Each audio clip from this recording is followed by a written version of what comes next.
Bibles, I want you to go to the book of Numbers. The book of Numbers, 22nd chapter. 22nd, 2, chapter 22. Scroll down to verses 5 and 6. Something I preached some time ago at another place. God dropped it in my spirit for this place.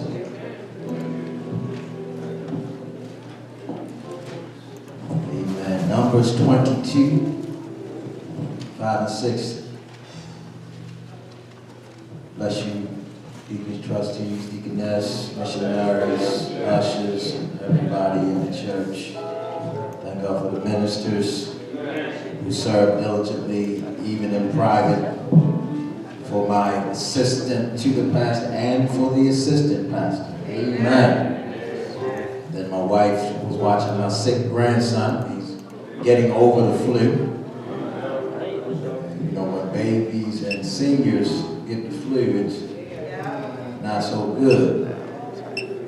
My daughter took some time to have a little fun with her and her cousin. So my wife is taking care of the other part.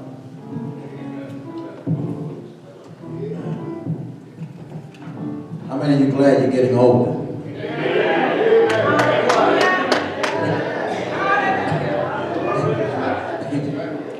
You better be glad. Listen, you might not like getting older, but you got to be glad you're getting older. Somebody said they're getting wiser while they're getting older. Amen. But I'm going to tell you, you don't have to get wise. You don't have to get old to get wise. Nowadays, you better get some wisdom soon. Amen. God bless you, Mother Cole, President of the Month Board. Amen. He sent messengers, therefore, to Balaam, the son of Beor, to Pethor, which is by the river of the land of the children of his people, to call him, saying, Behold, there is a people come out from Egypt. Behold, they cover the face of the earth. They abide over against me. Come down, therefore, I pray thee, curse me his people, for they are too mighty for me. Peradventure I shall prevail, that we may smite them, and that I may drive them out of the land. For I wot that he whom thou bless is blessed, and he whom thou curses is cursed. And now, Lord, may the words of my mouth, meditation of my heart be acceptable in your sight, O Lord, my strength and redeemer. And all God's people say, Amen, amen, amen, and amen. Amen. Minister of Music, prepare to give me a nice sermon selection as I give this topic. And I'm going to take a seat for a short moment. Topic for today is you can't curse what God blesses. You cannot curse what God blesses. I'll be back shortly.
time when people are becoming more evil and less godly. Even some think that they are good. They think they're good because they do nice things. But in reality, they only possess what we call a form of godliness because they deny his power. As the Bible tells us in 2 Timothy 3:5, having a form of godliness, but denying the power thereof, from such turn away. Young people, throughout life, you will have people who will pretend to care about you, and they really don't. You'll encounter people like that in school. You'll encounter people like that in your neighborhood. You'll encounter people that really can't stand you. The reason I know it is because it starts when you're a child. And it'll make its way up into adulthood. It's a learned behavior. Many times it's because they are jealous of you. They don't understand why you are so blessed. They don't understand that God has placed his hands upon your life and blessed you and caused you to prosper. They will undermine you, sabotage your progress. Today I came to let you know you have been chosen by God to be blessed and not cursed. Every young person in here, you've been chosen by God to be blessed and not cursed. Oh, by the way, adults, you have been too. You've been chosen by God to be blessed and not cursed also. In the text of Scripture, we see a sorcerer by the name of Baal. He was hired by King Balak to curse the Israelites, the Hebrews. As you remember the story, Moses had led the Hebrews out of Egypt, and they were en route to Canaan, the promised land. They had pitched their tents in the plains of Moab, on the opposite side of the Jordan by Jericho. They are very great in number. They are fierce to look upon. The news had went out about them. They are publicized all around that God fights for them. And though they have been in slavery in Egypt, God delivered them from the hand of Pharaoh, from the mighty nation, Egypt, and even drowned Pharaoh's army in the Red Sea. Church, whenever God brings you out of a bad situation to take you to a promise, understand this, that there will be enemies who fear you. They know that God fights on your behalf, and he will drown even the armies that come after you in a sea. In a sea of their own calamities, in a sea of the ditch that they dug for you, they fall into and drown. However, it will not stop them from trying to find a way to stop you. But don't be afraid, God's got your back. You know the scripture that says, no weapon formed against you shall prosper. Well, it's letting us know that the weapon will be formed, but it will not prosper. God has your back. God will allow you to reach your destiny. They know that God fights for you.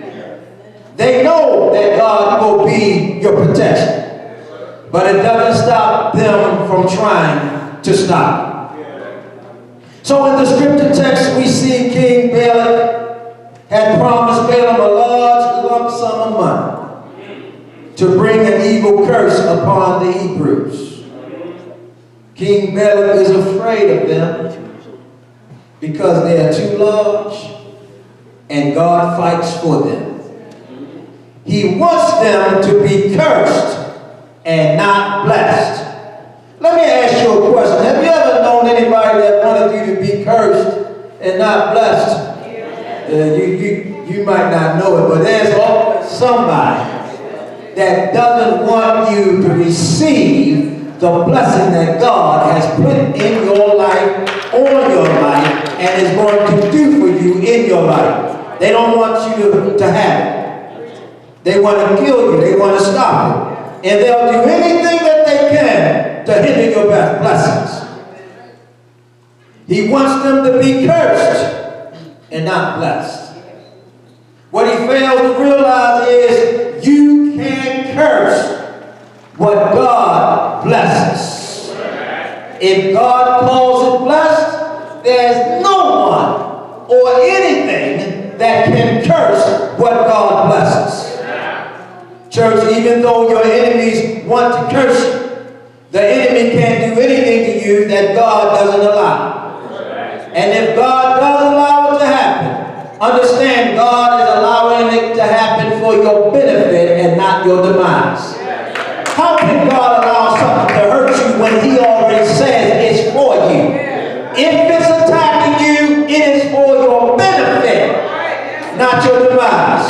And you have to believe that today, that no matter what you're going through, if the enemy has put it upon you, God had to allow it. And don't allow it to take you out, but say, God, whatever you're using it for, let me get the lesson and move on in my blessing.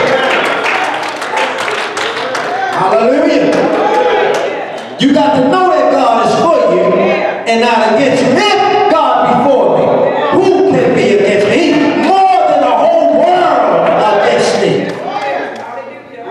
Hallelujah. I am more than a conqueror in Christ. I'm a conqueror by myself, but in Christ, by his Holy Spirit, I'm more than a conqueror. Thank you, Jesus. The Bible tells us that King Balaam sends some messengers to Balaam, and he wants them to curse God's people.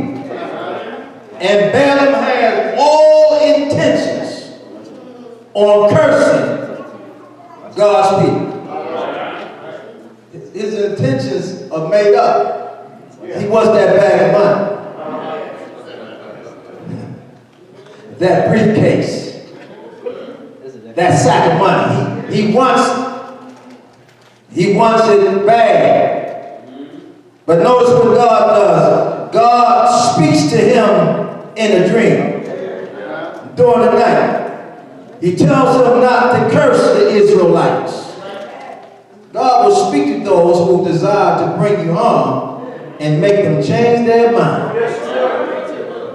They want to hurt you, but God will change their mind. The same people that want to hurt you will end up being your footstool, and not only being your footstool, but bringing blessings in your life. You don't believe me? Just look at this topic here. Look at when Israel came out of Egypt. The people in Egypt, when they were leaving, started giving them gold and all kinds of gifts. Get out, take this, and go. And hope you never have to come back again, because your God brought plagues on us. He turned our water to blood. We done had flies and frogs. And then our firstborn died of every living thing. Get out and take this stuff with you. That's what your enemy do. When God deals with your enemy will bless you for holding you captive for so long. Anybody know about that? You was held captive for a long time, and the same ones that held you captive had to end up blessing you. And somebody know about it. God changes his mind. And so Balaam does not accept the first offer. King Balaam is upset. Sends another messenger with a bigger money purse.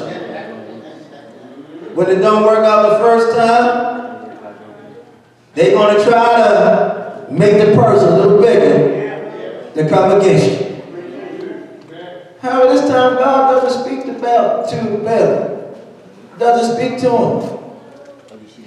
But he warns Balaam. When you go there, only do what I tell you. And the devil's got to be mad that he works for the devil.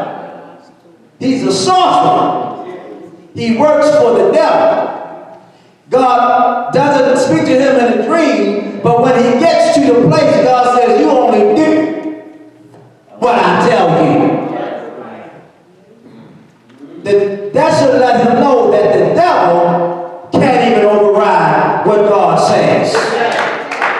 Too many people are afraid of the devil. You're too afraid of what the enemy can do instead of understanding that God is the one who is your protection. And if God protects you, why are you afraid of the enemy? I don't care who he's operating through. Stand on Christ. Stand firm on him, knowing that he is your God. He is your protection. He is your God. He only can do what God says for him to do. And when God tells you to do something, you know what the best thing is to do? Do what he says do.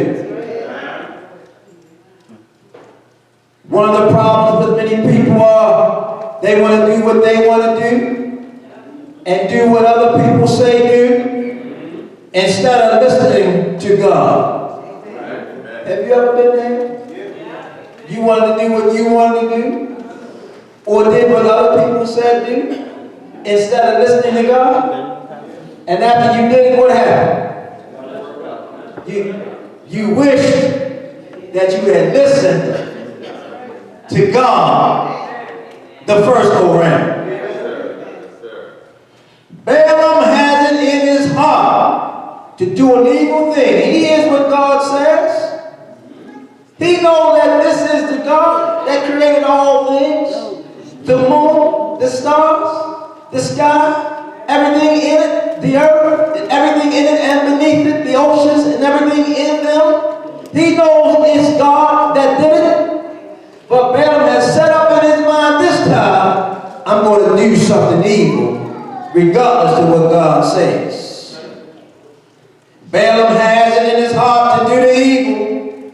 And while Balaam is on his way to go against what God says, God sends an angel that only Balaam's donkey could see. Sometimes God will send a fool to see what you can't see. Sometimes God will send some stubborn donkey. I want to say something else, but I'm just looking at my audience. And I don't want them to get slapped in the mouth when they get home for saying something that's not a bad word, but that you just might not want them to say at home because they might call somebody that. But God will put one of them in your life every now and then that'll see what you, the wise one, is supposed to see, and you can't see it because you want to do your own thing. So here it is. He's there. The donkey sees the angel. The angel of God is standing in the road, flourishing a sword. And the donkey turned to go off the path. And Balaam starts beating the donkey back on the path. The donkey moves forward. And the second time the donkey saw the angel, she pressed herself and Balaam against the wall, crushing Balaam's foot. Balaam beats the donkey again. The third time the donkey donkey saw the angel, she lay down under Balaam, and he beats her unmercifully with his staff. Can you imagine your donkey, the thing that you're supposed to control, not falling in control, doing something different than you're ordering it to do? Have you ever thought that maybe God is in that? That maybe God is trying to keep you from being somewhere that you don't need to be? Have you ever had sin in your mind? You want to go do wrong, and God put up a barrier for you, made something happen that you couldn't get to the place of sin? Have you ever wanted to go somewhere and your car didn't work right, and you got mad because it didn't work right, not understanding that God was protecting you from getting somewhere that could have brought you home? Have you ever wanted to go to somebody's house and different things happen when you couldn't get there? Don't always say that it's the devil trying to stop you. Sometimes God is trying to keep you from making some bad mistakes in your life. You can make one mistake that can destroy your entire life. Just take one. Just take one. And even if you recover, the damage has still been done. Thank God for warning signs. Somebody say, I thank you for warning signs. Even when I didn't realize it was your hand blocking it, God, I thank you for the warning signs. Even when I didn't realize you were the one trying to keep me from making a mistake, I thank you for the warning signs. Even when I was upset because it didn't work out like I wanted it to do, but I thank you for the warning signs, because now I can see in hindsight that you were protecting me from messing up my life. Hallelujah. He beats that donkey. He is beating that donkey unmercifully. Then the Lord opened the donkey's mouth.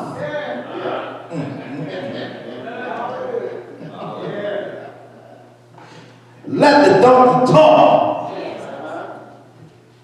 And he said to them, what have I done to you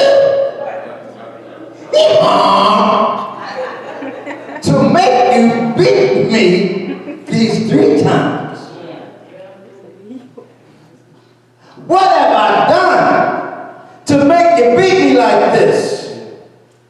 The donkey sees the danger that Balaam is in, but Balaam can't see. There's an angel waiting to cut him down because he insists on doing things his way.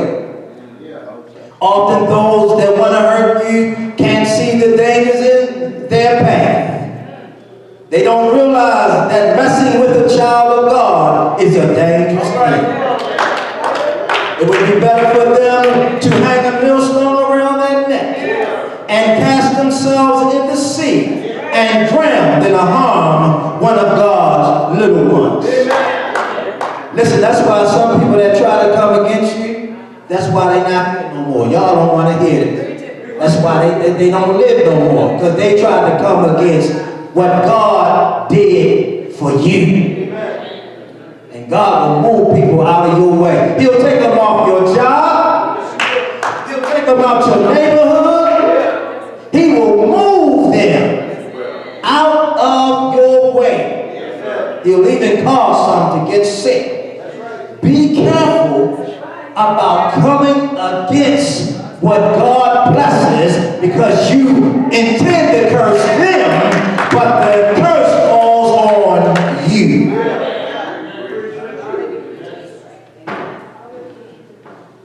The donkey sees. The donkey speaks.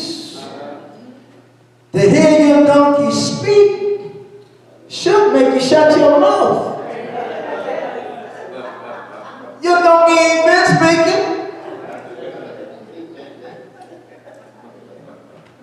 But Balaam argues with the donkey. He is so in a fit, so filled with rage, that he can't even realize that he's arguing with a donkey.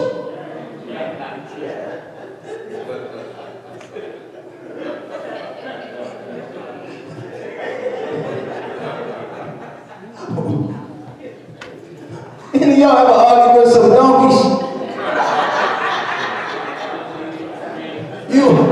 You were in such rage. Instead of realizing that you're wasting your time, you're going to argue with a donkey. What's wrong with you? Some of you probably argued this past weekend. And you realize, moving right along. He's arguing with a donkey. Then the Lord opened the sorcerer's eyes. Now he sees the angel and the reason the donkey is resisting. The angel reprimands Balaam, orders him to go to Balak and speak only what God tells him. I told you before, only do what I told you to do. You're still going to do what you want to do. Now I'm going to cause some strange phenomenon to happen. And then you're going to open up your eyes and see the danger that you're in. And then I want you to go back to the same person that sent you to curse, to go back and give them a message. But give them the message when you get there. Amen. Open your eyes, church, and see the direction that God wants you to go in. If you do it God's way. I said, if you do it God's way, nothing can stop you. Nothing can hurt you. You can't curse when God blesses. Do and say what God says. The king took Balaam to several mountains and ordered him to curse the Israelites. But instead, Balaam spoke blessings. Every time he went to a mountain, the king says, curse them from here. You can look over all of them. Look over all those people. And curse them from here. And instead of cursing, every time he opens up his mouth, bless them. Bless them. I paid you a lot of money, man. Come on over here. Can you see it? You bless them over there. I need you to curse them. So he's on another mountain. Bless them. Bless them. Man, you're not doing what I want you to do. I need you to curse and not bless. When a man has to tell him, I can't curse what God blesses. Don't ever be a Balaam. Don't ever be a Balak. Be a child of God and do what God says. Whenever you become a Balaam, you get mixed up in witchcraft. And church folks sometimes get mixed up in unknowingly being in witchcraft. You find yourself in witchcraft when someone is trying to get you to go against the leadership of God. Rebellion is as of witchcraft, says the Lord. And whenever somebody is trying to get you to rebel against the will of God, they're trying to work a witchcraft on you. You know what you should do? No, I'm not getting involved with that. I bless the people of God and not curse the people of God. I don't care how hard you try to take me, no matter what mountaintop you try to put me in, I will not curse the people of God. You can take me to the highest pinnacle, but I will not curse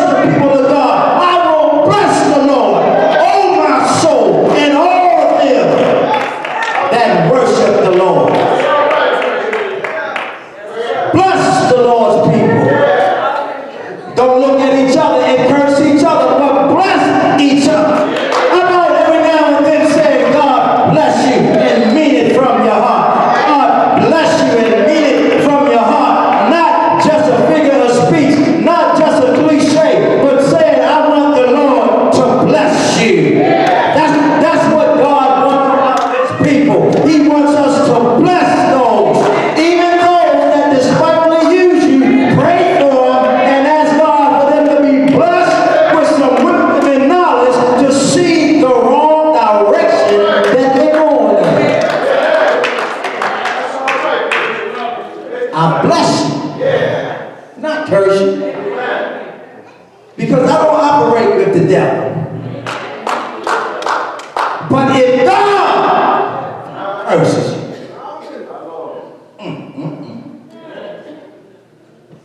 see, when the devil is trying to curse you, God say, no, send a blessing. But see, if God curses you, you need to get with him in a hurry, so that he can take it away.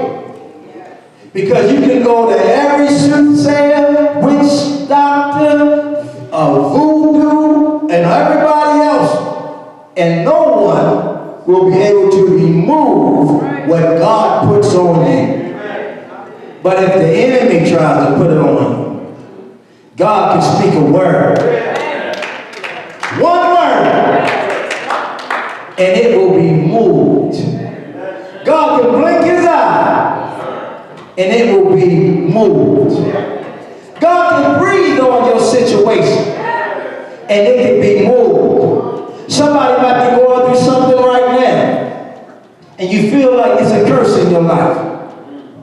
You feel like, why did I get this? How did I get this? Why am I going through this? Why are they doing me like this? It was good that I was afflicted, because in my affliction, I came to know the Lord in a better way. If there is an affliction on you, get closer to the Lord. Get closer to the Lord. Come to know him a little better. Trust him a little more. And understand that if God doesn't sanction it, it cannot happen. It can't happen. Is there anybody here that know what I'm talking about? Do we have some real church people in the house? Some people that know how to praise God. Some people that know how to worship and praise God and thank him for all the good things that he's doing in your life, for everything that's happening in your life, whether it appears to be good or bad. If God is allowing it, God is still in the blessing business. And what the enemy meant to destroy you, God is going to bless you with. The enemy can't stop you. The enemy can't hurt you. The enemy can only do what God allows. And if God allows it, I told you before, it's for your benefit. When you lost that house, it was for your benefit. It didn't seem like it at the time, but now that you're out of there, you're saying, thank you, Jesus. Thank you, Jesus. I know someone who lost their house. They were having so many issues with the house, and then they lost the house. When they got out of the house and moved into an apartment, you know what they said? That was the best thing that could have happened to us. Now we don't have to worry about that house no more. They saw the benefit in what God was doing. The question is, did God tell you to get it in the first place? Many times we feel like we're being cursed because there are things that we do And we're feeling the repercussions behind the things that we have done. And so we blame God about what's happening to us, when in fact it is us who have brought these things upon ourselves. Let me break some of these things down. If you participate in random straight living, I'll say it like that. You can act like that. If you get a disease from your random straight living, that's not God. God didn't do that to you because he told you to stop. But flesh says, go on. Go on. God doesn't mind. Anybody ever justified sin? Yeah, you have. We all have. I have too. Yeah, you have. Yeah, you have. Some of y'all looking at it.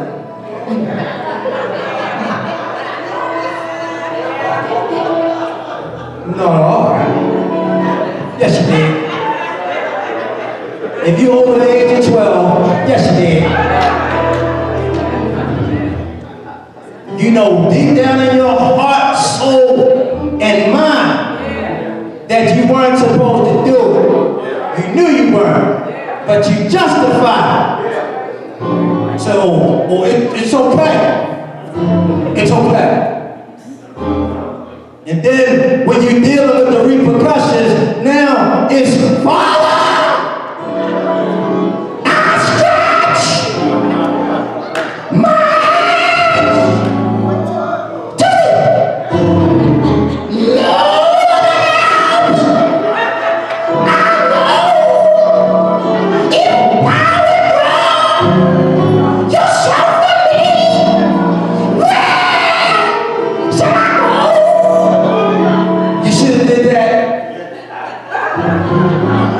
when the thought came,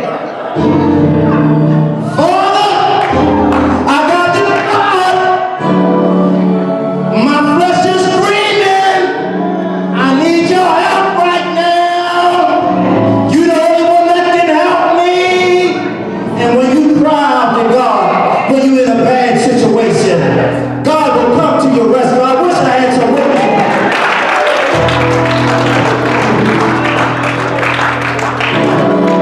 You've been to rehab, you done got cleaned up, and here comes that man with that stuff, whatever the stuff is, the stuff that you used to like. And all of a sudden, he's waving in your face. You need to start walking and pray. God, you blessed me. I refuse for the enemy to curse me. That man, you don't know what I'm going to say now. Heard that man, you got real quiet. That man that you were with, and you knew you shouldn't have been with him, so you came out of it, and when you came out of it, you were glad. But then all of a sudden, here he comes. You knew it wasn't no good in the first place. But here he comes. What's up, baby? And men, we drop an octave when we're trying to get close. Am I right, man? Whether you realize it or not, we drop an octave. My voice is like this. But if I'm whispering in my white ear, it's like this. It drops an octave. Here he comes. That's the time when you should start saying what? Father! I stretched that woman. You finally got away from her. You finally got away from it. Y'all in church today? You're not mad at it. If you are, too bad I'm going to tell you. You finally got away from her. But here she comes. She knows what you like. I ain't going to ask if anybody ever been there before. It might get you in trouble. She knows what you like. So here she comes. And women voices tend to go an octave higher. They normally speak like this. But they go, hi. How you do it? I'm gonna run from her.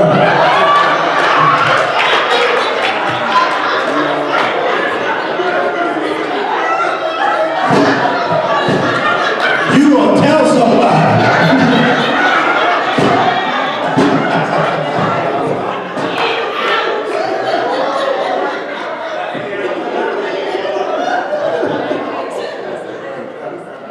It's nice to laugh in church.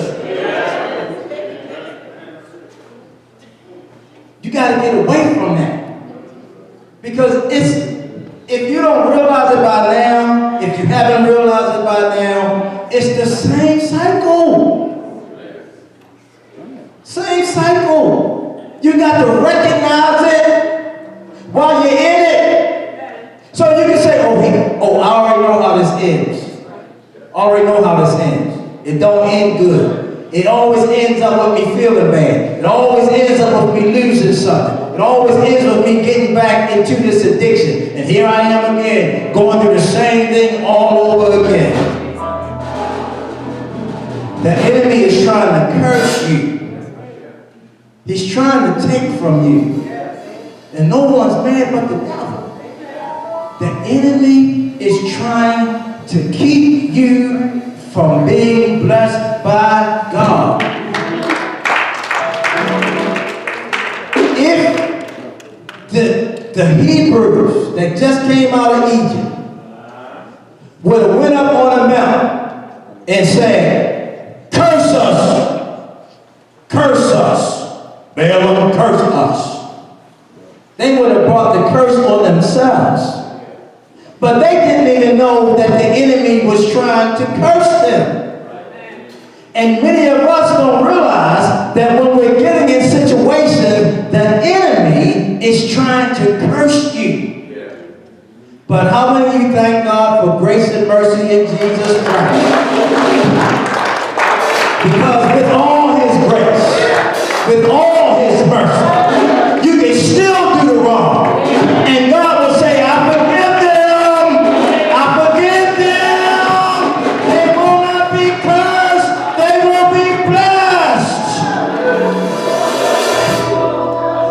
Somewhere along the line, you're going to have to listen. You're going to have to listen. Don't ever be afraid of somebody doing you like this. I curse you. I curse you. What you afraid of? You stand up against that devil and say, whatever you send to me in the name of Jesus, it's going to come back on you and not me. I rebuke you in the name of Jesus.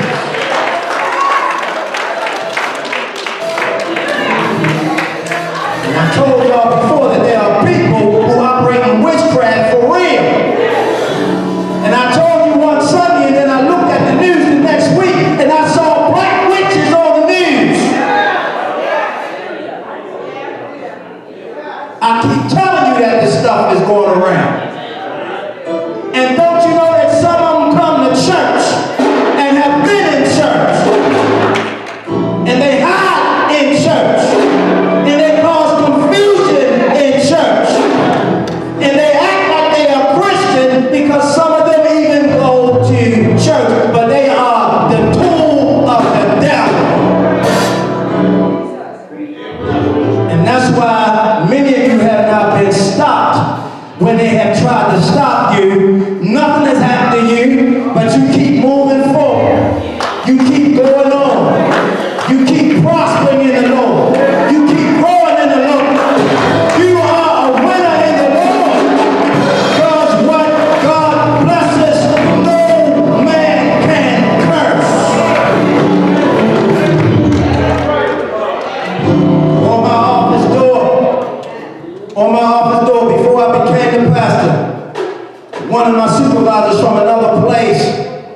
went to Jamaica. Came back with a plaque and said, "Here you go, Barr. I thought about you." On it, it says, if you ever seen it before, it says Jamaican slang. What God cursed, what God blessed, no man curse. You can read it like that because that's how it reads. What God blessed, no man curse. It's on the front of my door. Because a lot of demons have tried to curse this man of God. A lot of devil worshippers have tried to curse this man of God. A lot of false Christians have tried to curse this man of God. A lot of people who thought they were doing God's work but working for the devil have tried to curse this man of God. But you know what God does with this man? He blesses him. He blesses him over and over and over again. And you know what he's going to continue to do? Bless me. Bless me. Bless me. And when he blesses me, I bless you. The Lord bless you. Why you think that when I give a benediction, I say the Lord bless you? I mean it from my heart. The Lord bless you. Those that love the Lord bless you. Those that are in the Lord bless you. Those that desire for the Lord's work to be done, the Lord bless you. The Lord bless you. The Lord bless you. The Lord bless you. May he bless you in your health. May he bless you in your mind. May he bless you in your soul. May he bless you in your household. May he bless you in your family. May he bless you on your job, in school. May he bless you sun up, sun down, when I'm awake, when I'm asleep. Bless you, Lord. May he bless you. I will bless the Lord. Oh, my soul. All that is within me. Bless his holy name. I'm blessed because I am blessed. I cannot curse what God blesses. And you can't either. The more you try to curse God's people, the more blessed they become. It's in the word. It's in the word. God says to Balaam, curse him, bless him. Curse him. Yeah. Curse him, bless him. Every time you try to curse, watch God. God keeps giving them more blessings. And people are trying to curse the man and woman of God, and what he continue and she continue to get in the Lord.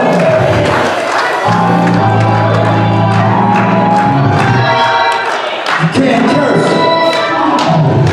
what God bless. Stop worrying about some witchcraft, some root. I know somebody, I'm telling you some true stuff. I know somebody that kept falling asleep. I used to work with the person. And the person was sitting beside me and said, "You know what? They said they were Christian. They go to church.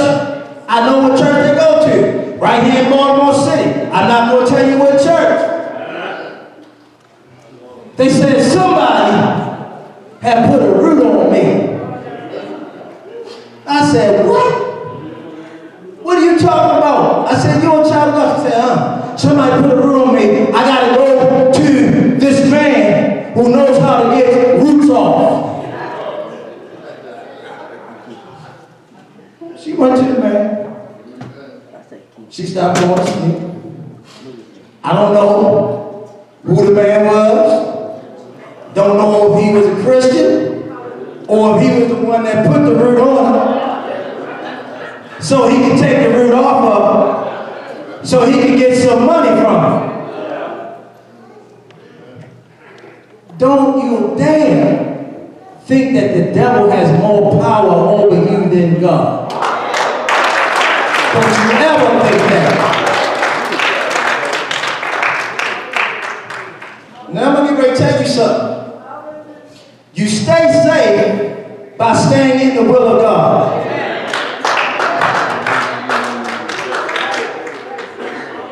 You open yourself up when you step out from under his hand. And all of us have stepped out from under his hand at least once in our life. You might didn't backslide, but you wanted to do something for a minute. Step out, step back in. You wise. Anybody who knows how to step out and step back in, you're a wise person. But I'm going to tell you something about stepping out and going back in. Because when you step out, you peek first. This means something to everybody. Whoever you are, you know what it means to you. You peek first. Most of the time, the wolf is coming, or the wolf has already passed. So you peek out, you see the wolf coming, you step up, step back in, before we get there. You peek out, you see the wolf has passed, you step out, you step back in. But one day, you're going to peek out, and the wolf's going to be right there. He's going to grab you by your ear.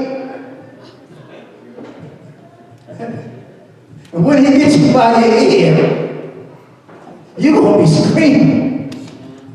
Ah! I don't step out no more. I don't step out no more. Anybody ever been there? You had to get attacked by the wolf before you realized stepping out wasn't so good? Yeah. Church folk be tripping me out. That's a slang term for saying church people lie a lot. Because they always try to act like they haven't done anything. I know I've sinned in my life. I know. I can run them down to you. You want to hear? I'm not going to tell you anyway.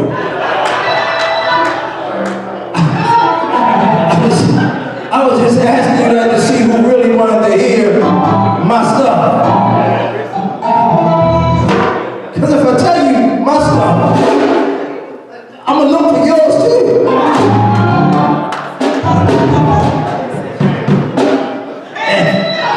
And some of your stuff can easily be found. In fact, some of your stuff is in the closet right there. And it got clothes on. It ain't no skeleton. That thing ain't dead.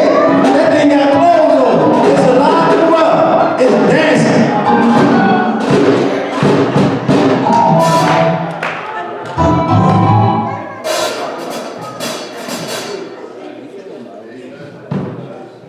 You cannot curse when God blesses.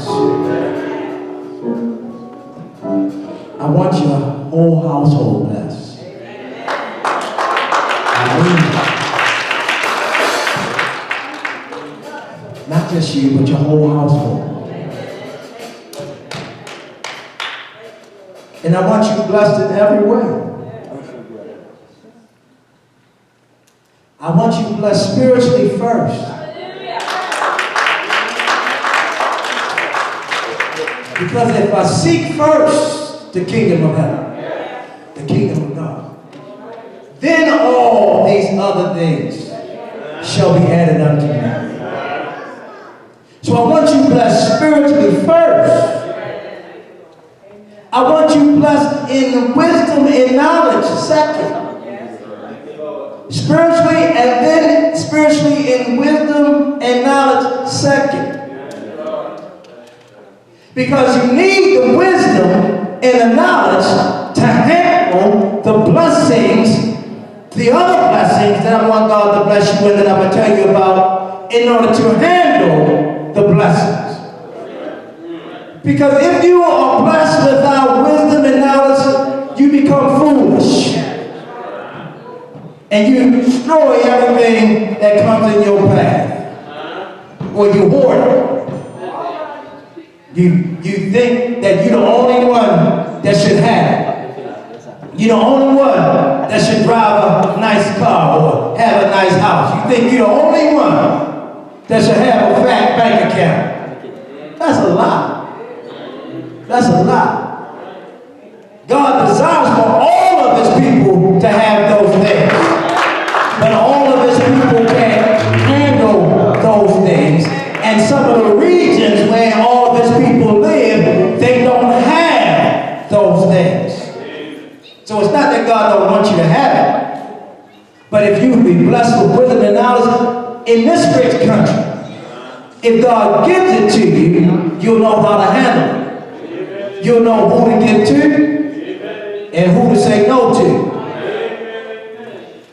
Because there are some people that you want to bless, and you're destroying them by giving them what God doesn't want them to have.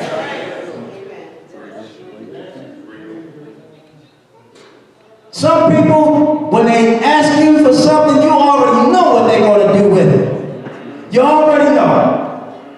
Well, I believe I'm supposed to give to everybody who asks. Let me give you this money, drug addict. Go ahead and buy that crack. That heroin, go ahead and buy it. But then you tell them, now don't spend that money on drugs. Who are you giving it to? If they say they're hungry, give them food. Give them food.